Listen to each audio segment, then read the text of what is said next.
Amis du hack, bonsoir, bienvenue dans Les Activistes, votre podcast sur l'actualité du hack, tous les lundis à 18h pour parler de l'actualité du premier et à jamais club de football français, en partenariat avec France Bleu Normandie. Pour nous accompagner ce soir, Romain, fondateur d'Actu. Bonsoir Romain. Salut tout le monde. Florian est également parmi nous. Salut Florian.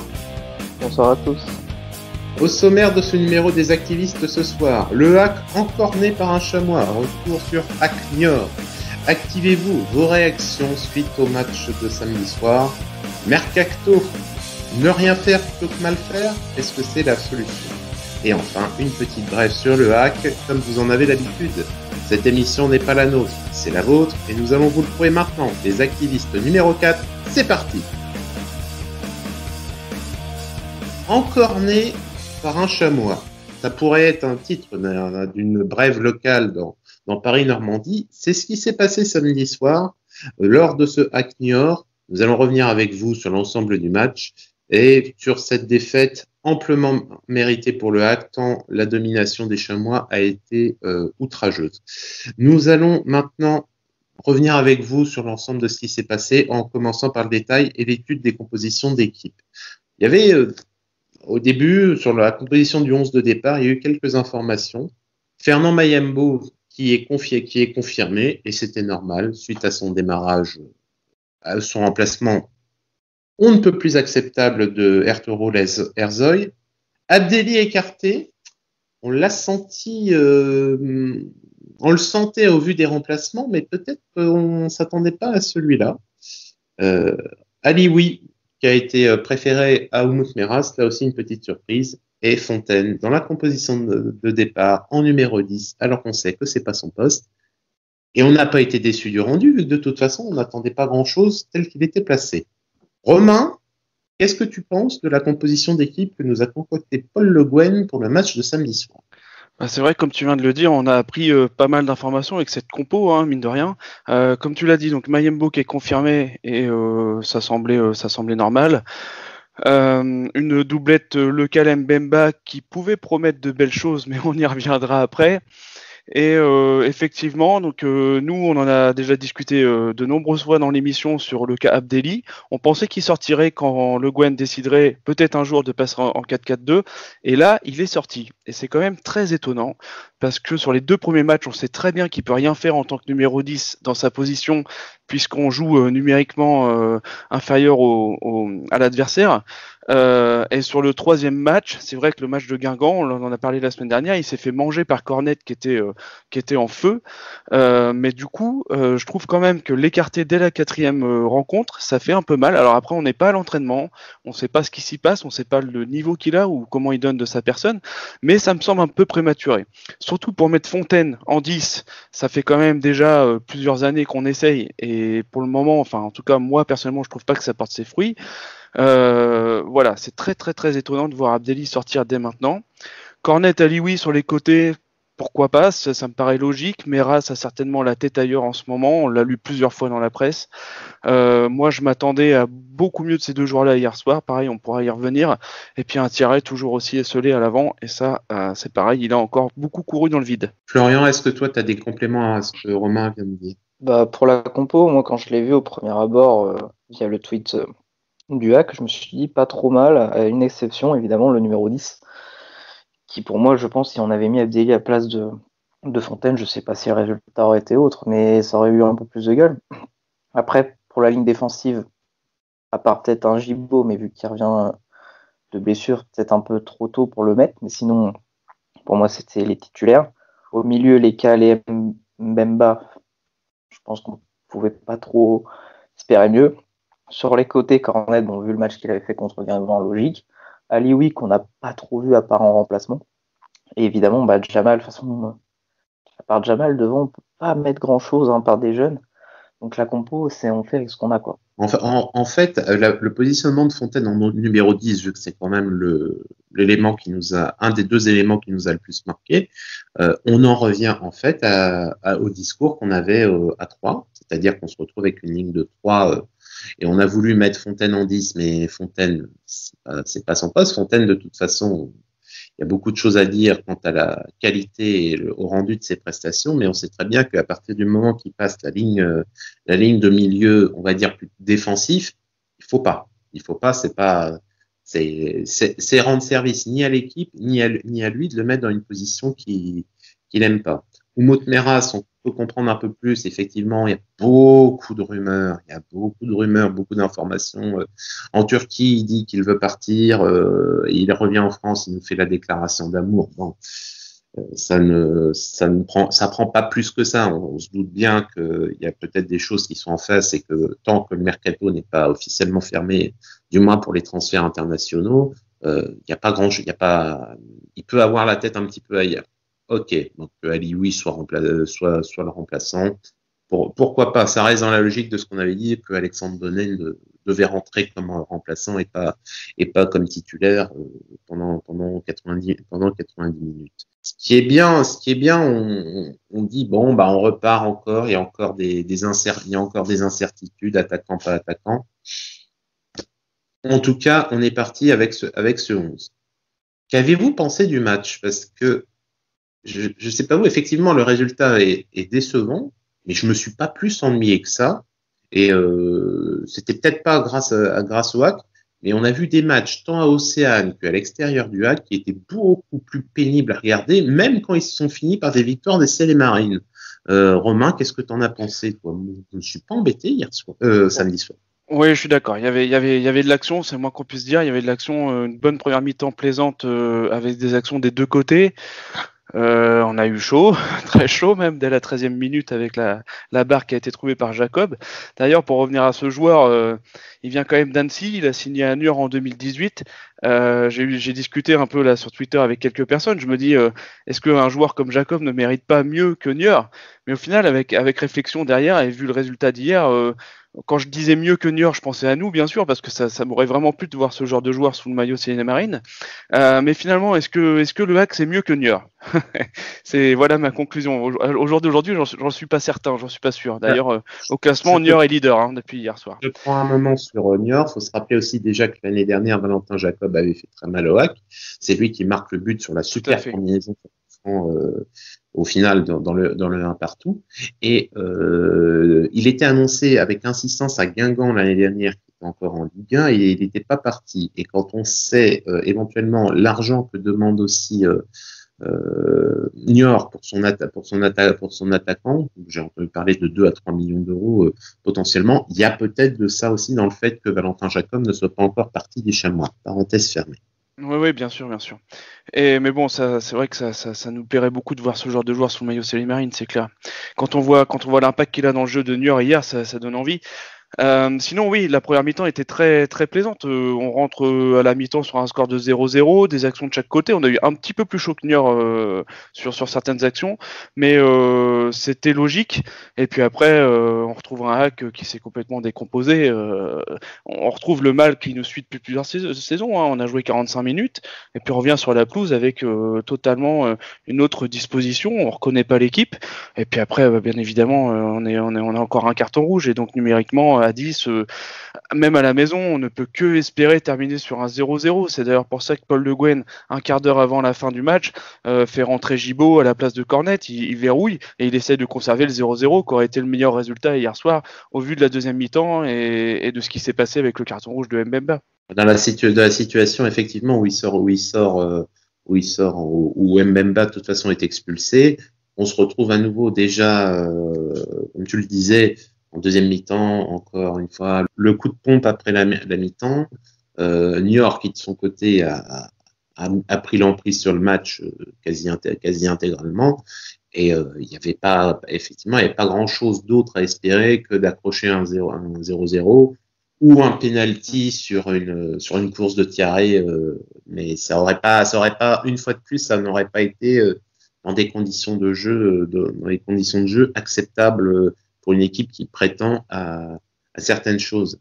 Pourtant, c'est dommage, vous me disiez, effectivement, en première mi-temps, c'était à toi, à moi. Au moins, il y avait des tirs. Au moins, on peut dire qu'on a eu des tirs. On a tiré au but plus de fois sur le match de samedi soir que sur les trois premiers. Donc, au moins, on peut pas Faut pas dire Ouais, que et d'ailleurs, je les ai sous les yeux et juste quelques stats qui parlent plutôt pour nous, mais finalement le score n'est pas pour nous. On a 57% de possession de ballon à la maison, normal. 8 tirs tentés pour 10 contre Niort, c'est pas non plus catastrophique. Et comme tu viens de le dire, on a tenté plus de tirs que sur le début de saison. Sur les 8 tirs, on en a 4 qui sont cadrés, alors que Niort en a que 2 sur ses 10. Donc c'est plutôt pas mal. Et en interception, on est à 5-5 des deux côtés. Et en taux de passe réussi, 79% pour le HAC, 75% pour Niort. Donc on n'est pas ridicule sur l'ensemble du match. On est ridicule sur la deuxième mi-temps. encore que la possession, tu peux lui faire dire beaucoup de choses, hein, parce qu'une une possession nortaise faible, mais où ça part en vague et où c'est tout de suite dangereux, c'est toujours plus intéressant qu'une passe à 10 ou une impossibilité de relance qui fait que bah, tu as le ballon tout simplement parce que tu n'as pas envie de le balancer. On peut lui faire dire beaucoup de choses cette possession. Enfin, c'est dommage, c'est qu'on n'a jamais la stat des courses à haute intensité et des courses faites parce que ça aurait été un peu plus parlant, je pense. Au niveau des remplacements on a vu, on a vu que bizarrement quand Abdelli est rentré, il y a tout de suite eu un mieux. Donc, encore une fois, mal de crâne dans la composition de Paul Le Guen. Encore que, vu que Mbemba lui simplifie la tâche, on sait déjà qu'il y a forte chance qu'on ait le Cal Fontaine avec Abdelli en numéro 10 pour le prochain match, qui aura lieu à Nancy samedi soir. Ça peut... Je sais pas trop ensuite ce qu'il va faire. Est-ce que vous voyez, vous, des joueurs sortir de l'équipe pour le match Marcel Picot? Florian, toi, est-ce que tu gardes les mêmes ou est-ce que on commence à faire tourner un petit peu certains postes qui rendent pas satisfaction? En y allant ligne par ligne, comme j'aime bien faire, bon, le gardien, évidemment, on peut pas le changer. C'est évident, c'est le meilleur joueur de l'équipe. La défense, à part peut-être, et encore, à part Gibaud, peut-être qui pourrait prendre la place, mais alors la place de qui? Sur un côté, donc Woyo ou au milieu Basque Mayembo. Mayembo, difficile à sortir vu le début de saison qu'il fait. Basque, pareil. Donc là, pour moi, pour l'instant, pas, à part à droite, peut-être prendre une place. Au milieu de terrain, va falloir bricoler parce qu'on a un rouge pour changer. Donc à mon avis, Victor va rester et en deuxième solution, ça sera Fontaine. Je pense que sur ça, on peut acter. En attaque, en pointe, on ne va pas changer de Thierry. Cornet, vu ses matchs et vu le potentiel qu'il a, il ne va pas bouger.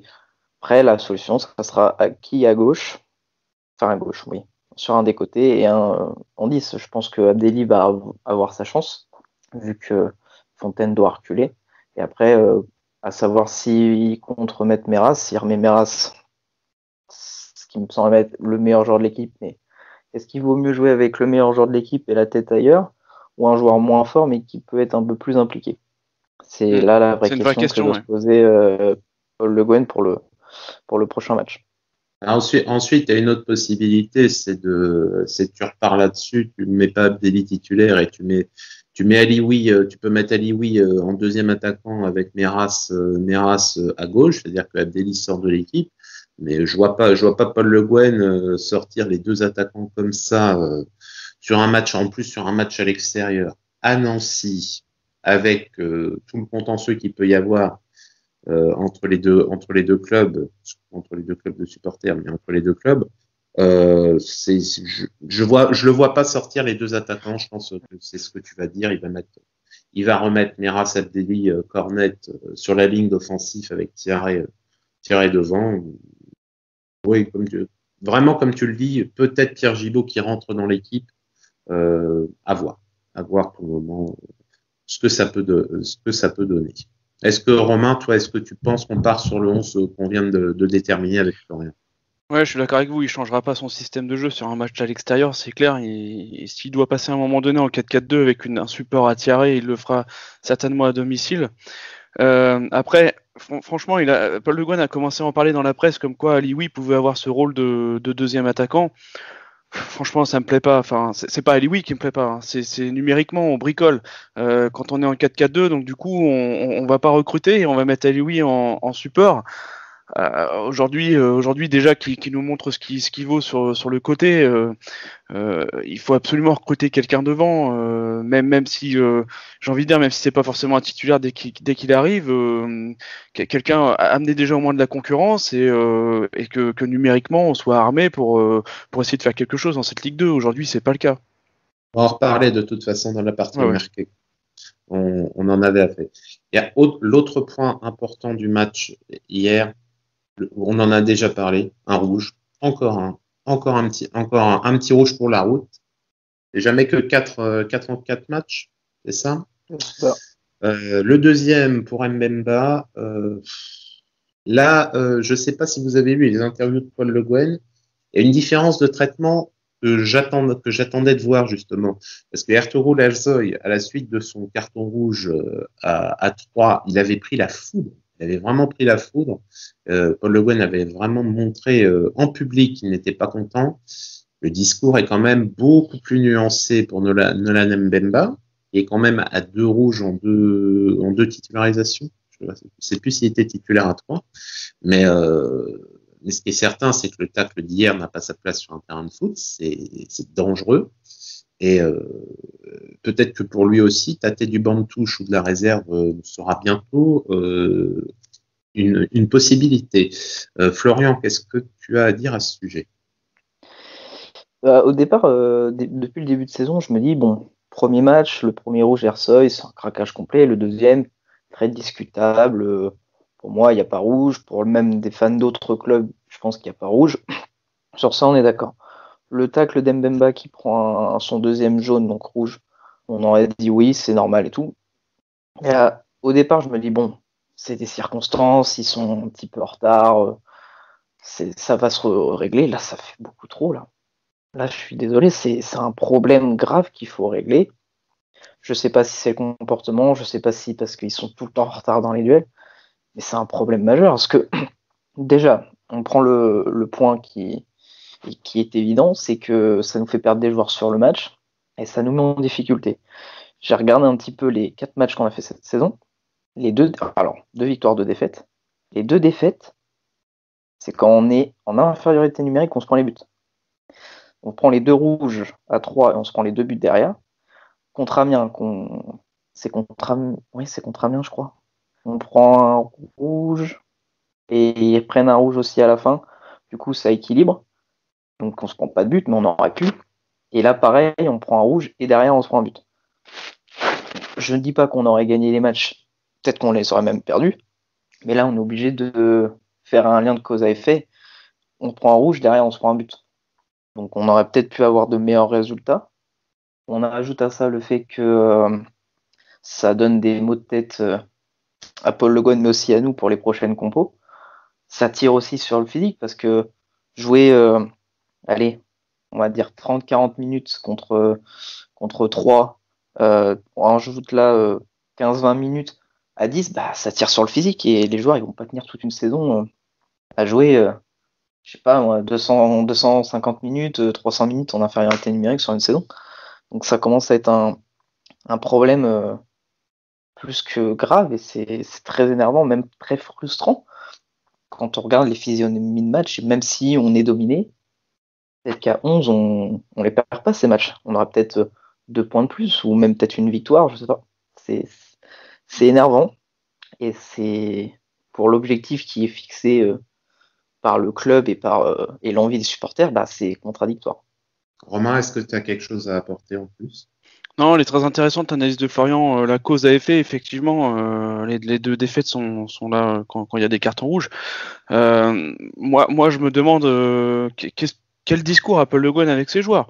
Parce que, ok, on peut dire à ses joueurs qu'il faut être agressif en milieu de terrain, gagner la bataille du mètre terrain, récupérer des ballons, gratter des ballons.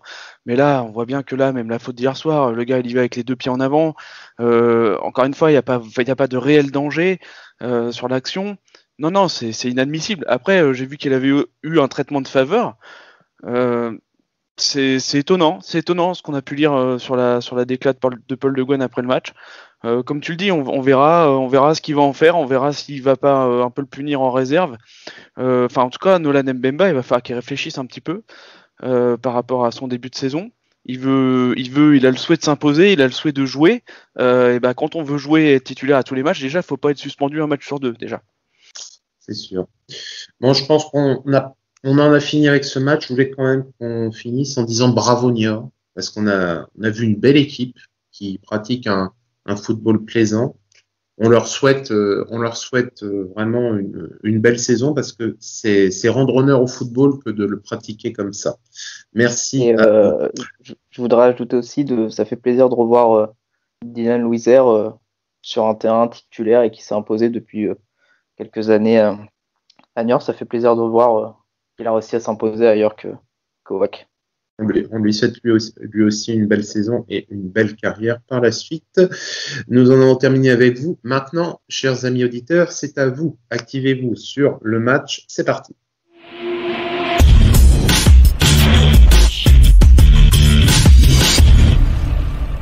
Activez-vous cette semaine. Nous avons décidé de compiler un peu vos réactions suite au match contre Niort. Romain, tu as recruté quelques bonnes feuilles que tu vas nous faire partager. Oui, alors bon, c'est des réactions à chaud, hein, ça date de ce week-end. Il y a beaucoup de followers qui ont pris Mbemba en grippe et on peut les comprendre.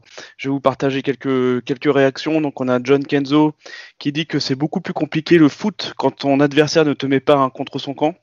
Effectivement. Oui, bah, hier il a failli y en avoir un d'ailleurs. Hein. On a failli y avoir une ouverture du score aussi new-yorkaise pour nous. Ça aurait été cocasse. Là aussi, il y aurait une stat avec les amis de Hackstat de voir le nombre de buts contre ton camp en ta faveur. Ça aurait pu être rigolo.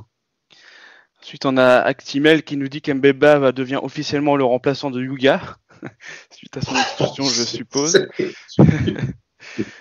Voilà, on a la Capable qui nous dit que c'est un bonheur parce que Mbemba ne participera pas au prochain match.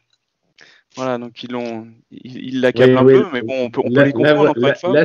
Là, c'est cible verrouillée. Là, Voilà. Après, on a une petite analyse peut-être un peu plus profonde que de Ciel et Marine qui nous dit c'était pas un mauvais match avant d'être réduit à 10.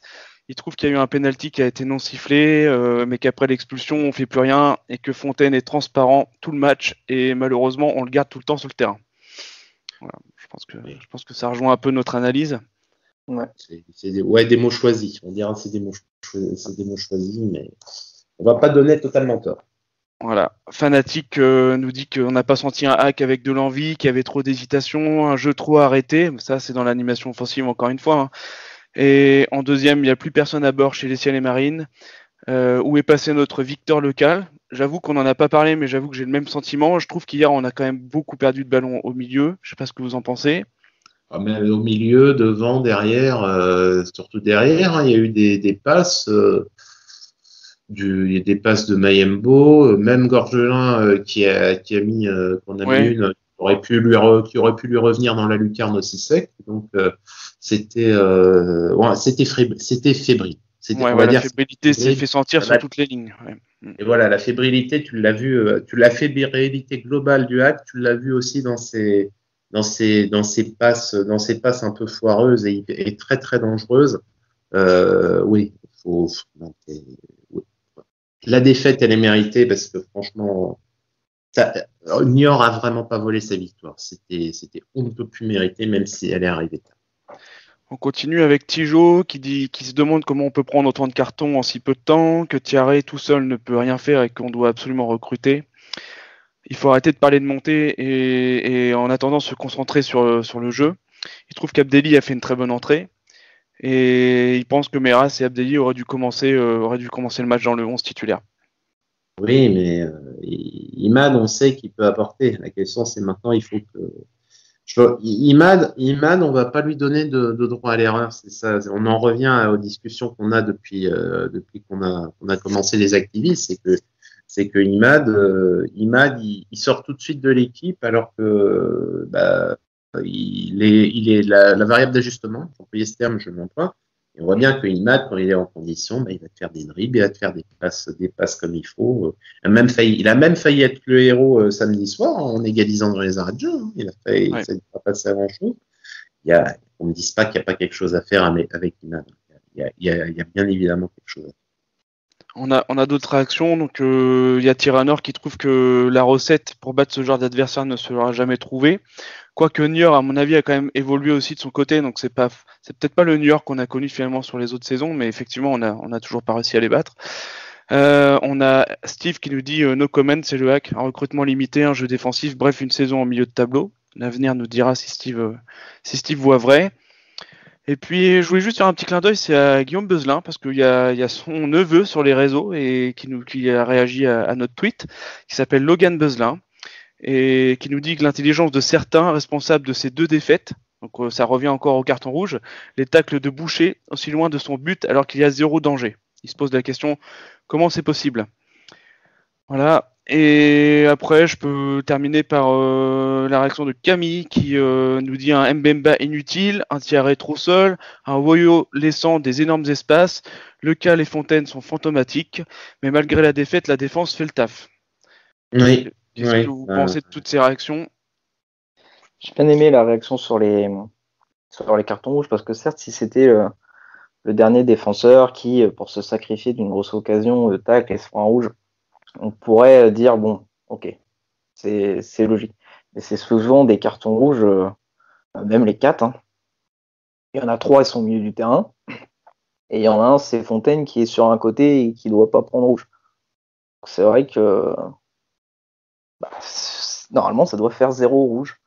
Ça pas, comme je dis, si c'est un tacle dernier défenseur pour sacrifier où on est en retard mais sur une action défensive, ok, je dis pas que c'est pardonnable, mais on peut dire bon, circonstances atténuantes, il y avait danger, tout ça. Mais là, il y a 0 danger, quoi. À chaque fois. C'est ça le truc. C'est ça qui est énervant. Parce qu'on va se prendre des rouges, on s'en est déjà pris, on va s'en reprendre. Mais c'est sur des trucs inoffensifs. C'est très frustrant. Parce que ça nous fait perdre des matchs et des petits points qui peuvent être importants en fin de saison, quoi. Bah, quand on voit la difficulté, même l'année dernière au niveau des playoffs, comment c'était serré au niveau des places qualificatives, et là, tu perds des points. Et aussi, on est encore en début de saison, donc on va dire, ah, ça compte pas. Tu tapes tout de suite dans les bonhommes à jouer à 10 pendant une demi-heure. Oui. Non. C'est ça aussi qu'il va falloir l'envisager. Là, tu joues pour le moment un match, merdo, tu joues un match par semaine. Alors, tu peux peut-être l'encaisser. Si ces choses-là arrivent en plus dans des périodes où tu vas en plus jouer en milieu de semaine, là, ça pardonnera pas à la fin. Tu exposeras physiquement. Faut là aussi mettre le point là-dessus. Alors, Tu ajoutes à ça le fait que, comme tu dis, pour l'instant, c'est que le début de saison, ça tape pas, mais jouer par exemple 30 minutes à 10, tu tires sur le physique, boum, une déchirure, t'as un joueur qui est pas là pendant un mois. bon. Donc, même ça peut jouer maintenant, hein. Faut qu'il fasse attention, quoi. Genre, on a l'impression enfin, sur certains joueurs, qu'on a affaire à des gars de quartier qui jouent le dimanche matin, quoi. Faites attention à pas tacler comme des bouchons au milieu du terrain. C'est quand même grave. Pour un footballeur qui joue en Ligue 2, lui en plus, bon, pour Mbemba, il a été en Ligue 1, même s'il a pas beaucoup joué. C'est dur de se dire qu'il faut contrôler ses nerfs, quoi. Pour un joueur pro, ça serait un petit jeune qui commence et qui a fait que des petits matchs de réserve, tout ça. Je dis pas que je pourrais pardonner parce que c'est aussi des pros qui sont formés pour devenir de bons joueurs. Mais là, ouais, non, c'est assez énervant sur ce point-là. Je verrai à l'avenir. On regardera encore les matchs du HAC et on verra si ça se calme. Mais si ça se calme pas, Paul Le Guen, il va falloir qu'il mette des claques, quoi. Il n'y a pas d'autre mot. Il va falloir les recadrer. C'est que parce que ça peut peut-être même jouer sur la place de Paul Le Guen, hein, si les résultats sont perdus à cause de carton rouge et qu'on est 12e à la mi-saison, ça va crier dans les travées du stade Océane. La place de Paul Le Guen, je pense quand même pas qu'elle soit menacée. Faut se rappeler aussi ce que Oswald Tanchot a eu comme année WAV, des fois très compliqué. Et pour Vincent Volpe, il était hors de question de le lâcher. Et j'ai l'impression qu'il est encore plus attaché à Paul Le Guen qu'il l'était avec Oswald Tanchot. Ouais, moi aussi, mais le problème, c'est que les résultats, les résultats. Peut-être que pour Volpe, c'est suffisant. Après, on a fait 2 victoires, 2 défaites, c'est pas dramatique. Mais c'est cette sensation de on aurait pu faire mieux si tout le monde restait sur le terrain.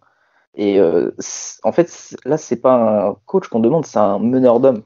Un mec qui va rentrer dans les joueurs pour leur faire comprendre que faut arrêter les conneries, quoi. Je sais pas si ça se trouve, Paul Le Guen le fait.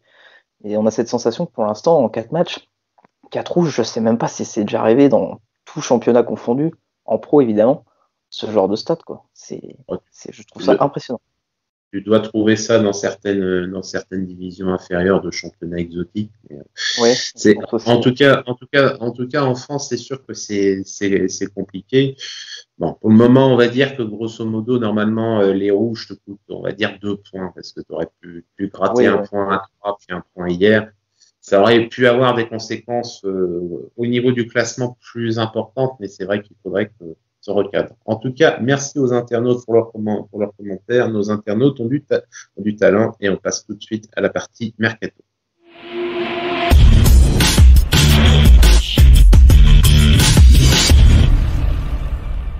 Mercato, ne rien faire plutôt que de mal faire.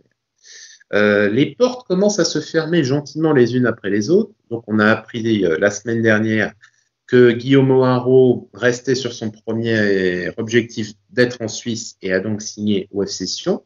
Bonne chance à lui, surtout quand on connaît le président Constantin qui est un grand consommateur d'entraîneurs.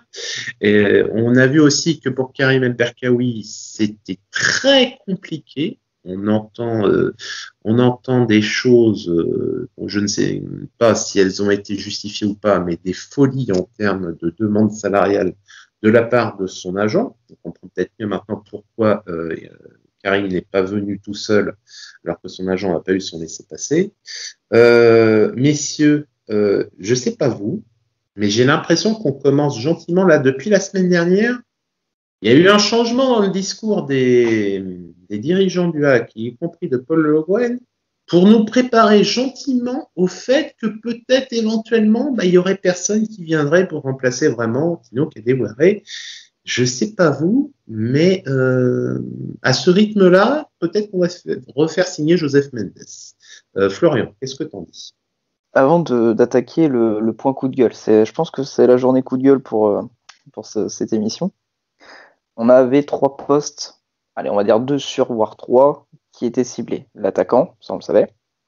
Un milieu si lesquels il partait. Pour l'instant, il est là, mais on a eu des rumeurs. Donc ça commençait un peu à chercher.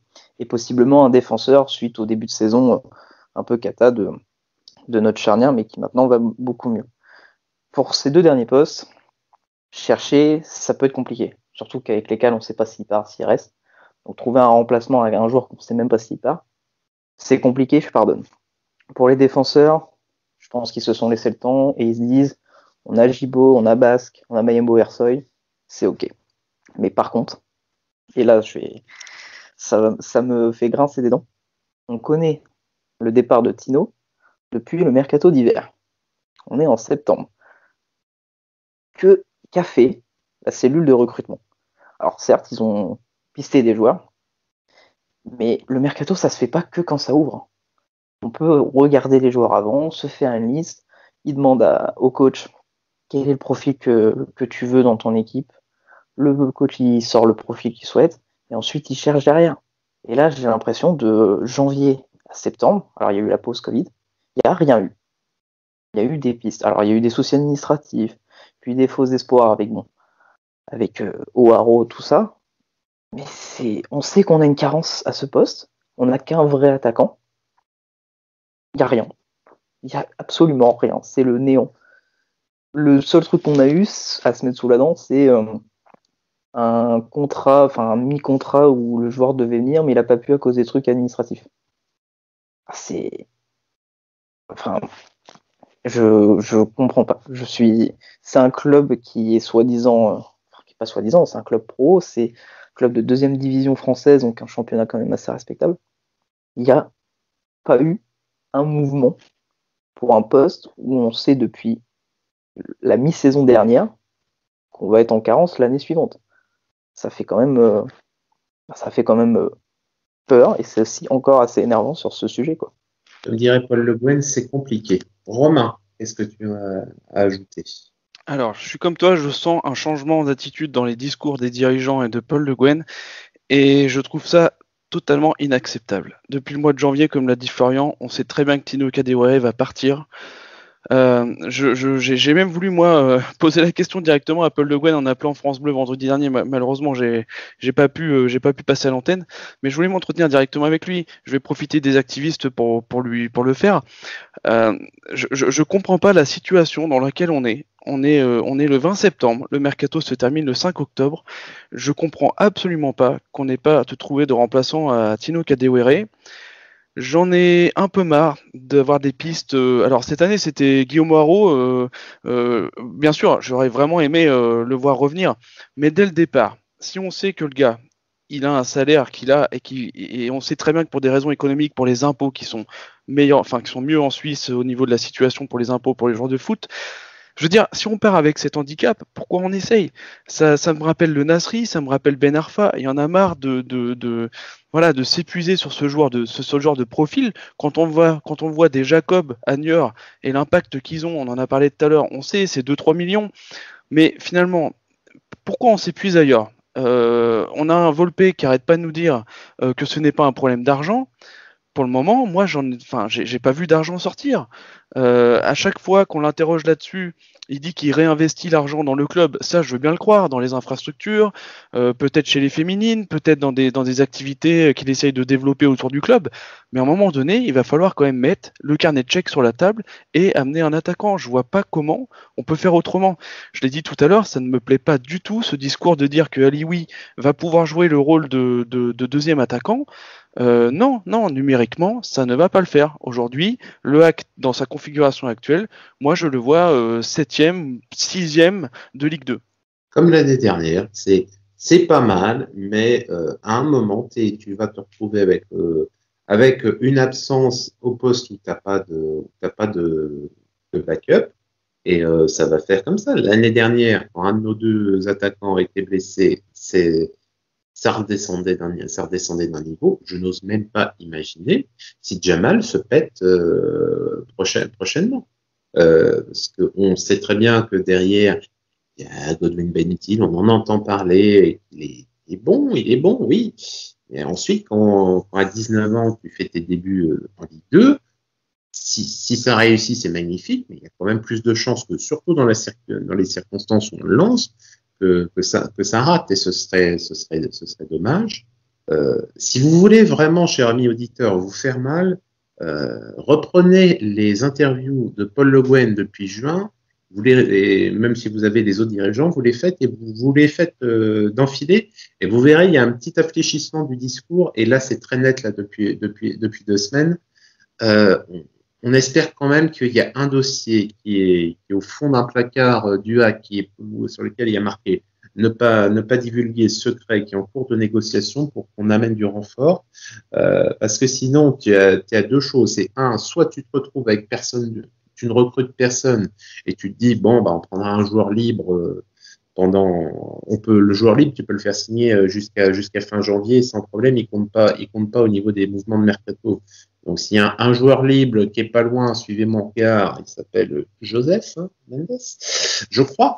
Et donc c'est pas du tout impossible qu'il y ait une piste comme ça qui sorte. Ou alors tu vas faire un achat panique et tu vas te retrouver encore avec un Hervé Basile qui est acheté et qui au final tu vas l'avoir sur les bras parce qu'il fallait acheter.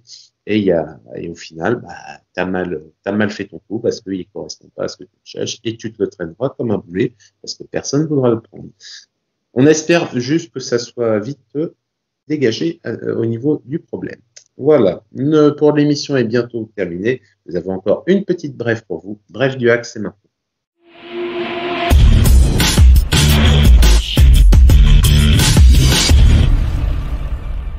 Petite brève du hack, on a appris juste avant en plus le match, le samedi après-midi, que Laure Lepailleur serait la nouvelle manager de la section féminine du hack. Donc la native de Bernay, après avoir joué en ce qui fait de mieux en termes de football français, donc à Montpellier, à Lyon et au PSG, excusez du peu, mettra ses compétences et ses réseaux au service du hack. Et vous la connaissez peut-être vu qu'elle était depuis 2018 consultante pour RMC Sport. On lui souhaite une belle carrière au hack et qu'elle nous apporte toutes ses compétences. Et c'est fini pour ce soir. Nous vous remercions de nous avoir suivis. Pour ne pas manquer nos prochaines émissions, abonnez-vous à notre chaîne YouTube, laissez-nous un pouce bleu, un commentaire et mettez la cloche afin d'être prévenu dès la sortie du prochain épisode.